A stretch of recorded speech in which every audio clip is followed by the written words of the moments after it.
உண்மையை ஒருவன் உணர உணர உணர உணர 1000 தேனீக்கள் ஒன்றாக சேர்ந்து கொட்டுவது போல இருக்கும்ங்கிறார். 1000 தேனி ஒன்னா சேர்ந்து கொட்டுனா எப்படி இருக்கும் கொஞ்சம் நினைச்சு பாருங்க. போகாது. அங்க பியூட்டியே அதுதான். போயிட்டு போயிட்டு வரும், போயிட்டு போயிட்டு வரும், போயிட்டு போயிட்டு வரும். ஏங்க ஒரு தேனி கொட்டுச்சுன்னா எப்படி இருக்கும்? சுகமா இருக்குமா? 1000 தேனி ஒன்றாக சேர்ந்து கொட்டுச்சுன்னா எப்படி இருக்கும்? Spirituality is all about going very deeper inside. நான் என்ன சொல்றேன் அப்படின்னா, இப்போ ஒரு ரூம் ஒன்று இருக்கு. 1,00,000 வருஷம் அந்த ரூமையே ஓபன் பண்ணல. 1,00,000 வருஷம் கழிச்சு அந்த ரூமை ஓபன் பண்ண போறீங்க. உள்ள என்ன இருக்கும்? 1,00,000 வருஷம் சொல்றேங்க. டஸ்ட் இருக்குன்றீங்க மனசாட்சியே இல்லாம. என்னங்க இருக்கும் உள்ளுக்குள்ள? என்ன வேணாலும் இருக்குங்க. உள்ளுக்குள்ள என்ன இருக்குன்னு யாருக்குங்க தெரியும்? பாம்பு இருக்கும், தேல் இருக்கும், பூரான் இருக்கும், டைனோசர் இருந்தா கூட இருக்கும். கடைசியில் ஒரு டைனோசர் அங்கேயே ஜீவ சமாதி அடைஞ்சாலும் அடைஞ்சிருக்கும். எவனுக்கு தெரியும்? யாருக்கா தெரியுமா டைனோசர் எப்படி ஜீவ சமாதி அடையுதுன்னு? கேட்காதீங்க. அடைஞ்சிருந்ததுன்னா என்ன பண்ணுவீங்க? எக்ஸப்ஷனல் கேஸ்ல என்ன வேணாலும் இருக்கும். இந்த மண்டைன்றது அப்படிதான். பல லட்சம் வருஷம் துறக்காத வாசல் அது, 10ஆம் வாசல். பல ஜென்மத்தினுடைய பதிவுகள் இந்த மண்டைக்குள்ள கர்ம பதிவுகளாக ப்ளூ பிரிண்டா சேவ் ஆயிருக்கு. போட்டு சாவியை போட்டு ஓபன் பண்ணி ஓபன் பண்ணி ஓபன் பண்ணி ஓபன் பண்ணிடுவீங்க. ஓபன் பண்ணிட்டீங்கன்னா என்ன ஆகும்? பாம்பு வரும், பல்லி வரும், தேல் வரும், டைனோசர் வரும், அசிங்கம் வரும், அவமானம் வரும். ஏன்? இது மொத்தமும் உங்க பதிவுல இருக்கிற இது மொத்தமும் பாடி வழியா வெளியேறணும். இல்லாட்டினா உள்ளுக்குள்ளேயே சுட்டு எரிக்கணும். ரெண்டுத்துல ஏதோ ஒன்று நடக்கணும். Yes or no?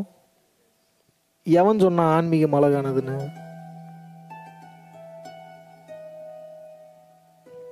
இதை எப்படி டேர்ம் பண்றாங்க அப்படின்னா, spirituality is like getting into the fire. அப்படின்னா என்ன அர்த்தம்? ஆன்மீகம் என்பது நெருப்பிற்குள் நடந்து வெளியே வருவதை போன்றது. நெருப்புக்குள்ள நடந்து வெளியே வந்தீங்கன்னா என்ன இருக்கும்? எலும்பு கூடு மட்டும்தான் இருக்கும். வேற என்ன இருக்கும்? இல்லை ரொம்ப ஹீட் இருக்கு, ஒரு 2000 டிகிரி செல்சியஸில் இருக்கக்கூடிய 2000லாம் இல்லை, இது செல்சியஸ் அளவே இல்லைன்றேன், ஃபாரன் ஹீட் அளவே இல்லைங்கிறேன். இப்படிப்பட்ட ஒரு நெருப்புக்குள்ளே உள்ளே போறீங்க, என்ன மிஞ்சும்? ஆமாம், போனு இருக்குமான்றது டவுட்டு தான் ஒரு கட்டத்துக்கு மேலே. அப்புறம் அவ்வளோ ஹீட்டில் இருந்தால் அப்புறம் என்ன இருக்கும்? ஆனால் அதுக்கு அவ்வளோ அழகாக டேர்ம் பண்ணுறாங்க பாருங்க சித்தர்கள். But don't worry. ஏன்டா டேய் நெருப்புக்குள்ளே உள்ளே போயிட்டு வெளியே வாங்குற, அப்புறம் டோன்ட் வரின்னு சொல்கிறேன். Why don't worry? This fire won't destroy you, but this fire will destroy what are all not you. எப்படி எழுதியிருக்கான் பாருங்க. ஏதாவது புரிஞ்சுக்க முடியுதா? ஆன்மீகம் என்பது நெருப்பில் நடந்து வெளியே வருவதை போன்றது. ஆனால் இந்த நெருப்பை கண்டு நீங்கள் பயப்பட தேவையில்லை. ஏனென்றால் இது உங்களை அழிக்காது. ஆனால் எதெல்லாம் நீங்கள் என்று நம்பி வாழ்ந்து கொண்டிருந்தீர்களோ, எதெல்லாம் நீங்கள் என்ற ஒன்றே இல்லையோ அதெல்லாம் அழிச்சிருமா. அப்படின்னு அங்க என்ன இருக்கும்? இறை மட்டும்தான் இருக்கும். நீங்களும் அந்த நெருப்பு ஒன்னாயிருவீங்க. இந்த நான்றது போயிடும், அகங்காரம் போயிடும், வலிக்காது ஒரு கட்டத்துக்கு மேலேயே. நீங்களும் நெருப்பும் ஒன்றாக இருப்பீர்கள். as it is existence. இப்போ உங்களை சுத்தி நிறைய முடிச்சுகள் நீங்களே போட்டு வச்சுட்டு இருக்கீங்க. நான் இது, நான் அது, நான் இப்படி, நான் அப்படி, என்னால் இதை பண்ண முடியும், என்னால் அதை பண்ண முடியும், நான் இதை அச்சீவ் பண்ணிட்டேன், நான் அதை அச்சீவ் பண்ணிட்டேன், இன்னும் என்னால் என்னெல்லாம் பண்ண தெரிய முடியுமா? இதெல்லாம் வேலையத்த வேலை. பெரிய அறிவாளி தானே நீங்க. கார் ஓட்டிட்டு இருக்கீங்க, டக்குன்னு பிளாக் அவுட் ஆயிருச்சு கண்ணு, என்ன பண்ணுவீங்க? என்னங்க பண்ணுவீங்க? பேசிக்கிட்டே இருக்கீங்க,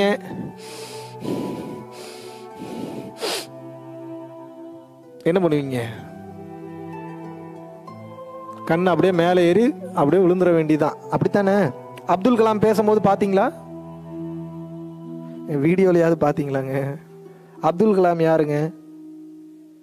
இந்தியாவினுடைய முன்னாள் பிரசிடென்ட், குடியரசுத் தலைவர் ஏபிஜே அப்துல் கலாம். ஆவுல் பக்கீர் ஜெயினுலாப்தீன் அப்துல் கலாம். அவர் எப்படி உயிர் போச்சு பாத்தீங்கல்ல? பேசிட்டு இருக்க கண்ணு தூக்கி, அதான் செத்து போயிட்டான்னு அர்த்தம் இல்லை, உடல் போயிருச்சு. ஏன்னா ஆன்மா பவர்ஃபுல் ஆயிடுச்சு, எக்ஸிட் ஆயிடுச்சு, அவ்வளோதான். அவர் சேஃப் ஆயிட்டாரு, நம்ம சேஃப் ஆயிட்டோமா? உங்களுக்கு எப்போ கண்ணு தூக்கும்? தூங்கும்போது லைட்டாக தூக்குங்க, பயிற்சி பண்ணும்போது லைட்டாக தூக்குங்க, அப்புறம் மறுபடியும் மூடிப்போங்க. ஒரே அடியாக எப்போ தூக்கும் உங்களுக்கு? எப்போ வேணாலும் தூக்கும். இப்போ வருமோ, இன்னைக்கு வருமோ, நாளைக்கு வருமோ, நாளான்னைக்கு வருமோ, அடுத்த வாரம் வருமோ, அடுத்த மாதம் வருமோ, அடுத்த வருஷம் வருமோ, அதுக்கு அடுத்த வருஷம் வருமோ, ஆனால் வரும் தானே. என்ன பதில் வச்சுருக்கீங்க கொண்டு போகிறதுக்கு? டாம்பெயின்ஸில் 2 ப்ராப்பர்ட்டி, லிட்டில் இந்தியாவில் 2 ப்ராப்பர்ட்டி, அந்த லிட்டில் இந்தியாவில் இருக்கக்கூடிய ஹாலிடே இன்னு என்னோடது தான். கேட்பாங்கன்னு நினைக்கிறீங்களா? அதெல்லாம் மேலே என்ன வச்சுருந்த ஹாலிடே இன் யாருக்கு என்ன பலன் செய்தாய்? உன்னால் எத்தனை பேர் பலன் அடைந்தார்கள்? இதுதான் கேள்வி. நீங்கள் எத்தனை ப்ராப்பர்ட்டி வச்சுருந்தீங்கன்றது கேள்வி இல்லை, அந்த ப்ராப்பர்ட்டியில் எத்தனை பேர் நல்லா இருந்தாங்க, எவ்வளவு புண்ணியம் எவ்வளவு பாவம், இவ்வளோதான் கேள்வி. ஃபைனலாக ஒன்று தான் உங்களுக்கு சொல்ல வரேன். இதில் நான் சொல்ல வர மேட்ரு ஒன்று தான். என்ன அப்படின்னா, நீங்கள் யாரும் நல்லவங்க கிடையாது. இன்றைக்கி புரிஞ்சுக்க, இன்க்ளூடிங் மீ. நான்லாம் 1 நம்பர் அயோக்கிய, நான் ஏற்றுக்கிட்டேன். நீங்கள் எப்போ ஏற்றுக்க போகிறீங்க? ஏற்றுக்கலைன்னா வலிக்கும். ஏன் உங்களுக்கு அது வலியை கொடுக்குன்னா, நான் நல்லவன், என்ன மாதிரி அவன் இல்லையன்றதுனால வலிக்குது. நானே ஒரு கேடு கட்டுவேன், அப்போ அவன் அப்படித்தானே இருப்பான். இப்போ வலிக்குமா உங்களுக்கு? இல்லைங்க, நான் கேடு கெட்டவனாக இருந்தால் நான் ஏற்றுப்பேன். இதுதான் லாக், இது ட்ராப், அப்படி போகாதீங்க. நான் கேடு கெட்டவன் தான். எப்படி ப்ரூவ் பண்ணிட்டுமா? இப்போ உங்களுக்கு நீங்கள் கேடு கெட்டவன்ற ப்ரூவ் பண்ணட்டுமா வேணாமா? நீங்கள் சொல்லுங்கள், நான் ப்ரூவ் பண்ணட்டுமா வேணாமான்னு சொல்கிறேன். ப்ரூவ் பண்ணட்டுமா வேணாமா? கேடு கெட்டவன் அப்படின்னா என்ன அர்த்தம்? துர்குணங்கள் நிறைந்த ஒரு மனிதன் அர்த்தம். துர்குணங்கள்னா என்ன? காமம், குரோதம், லோபம், மோகம், மதம், மார்ச்சரியம், டம்பம், தர்ப்பம், ஈருஷை, அசூயன்ற 10 விதமான துர்குணங்கள் உங்களுக்குள்ள இன்னும் இருக்கு. அதனால தான் உயிரோடு இருக்கீங்க. தெரியுமா உங்களுக்கு? எப்படி நீங்க நல்லவன் சொல்றீங்க? நல்லவன்றதுக்கு யார் உங்களுக்கு டெஃபினிஷன் கொடுத்தது? அதனால தான் சொல்றேன், நல்லவனாகவும் இருக்காதீங்க, கெட்டவனாகவும் இருக்காதீங்க, நியூட்ரலா இருந்துட்டு போயிருங்க. நியூட்ரலா இருந்தீங்கன்னா எதுவுமே வலிக்காது. நியூட்ரலா இல்லை என்றால் நிச்சயமாக அனைத்தும் வலிக்கும். புருஷன் இப்படி பண்ணா ஏன் கோவம் வருது? ஏன்னா நீங்க கரெக்டா இருக்கீங்க நம்புறீங்க, அவரால் கரெக்டா இருக்க முடியல. கரெக்டா இருக்க முடியாது, அதுக்காக கரெக்டா இருக்காமையே போயிருன்றது கிடையாது. அட்வைஸ் பண்ணணும், உபதேசம் பண்ணணும், இதெல்லாம் மாத்திக்கிங்கன்னு சொல்லணும், நீங்களும் மாத்திக்கணும்.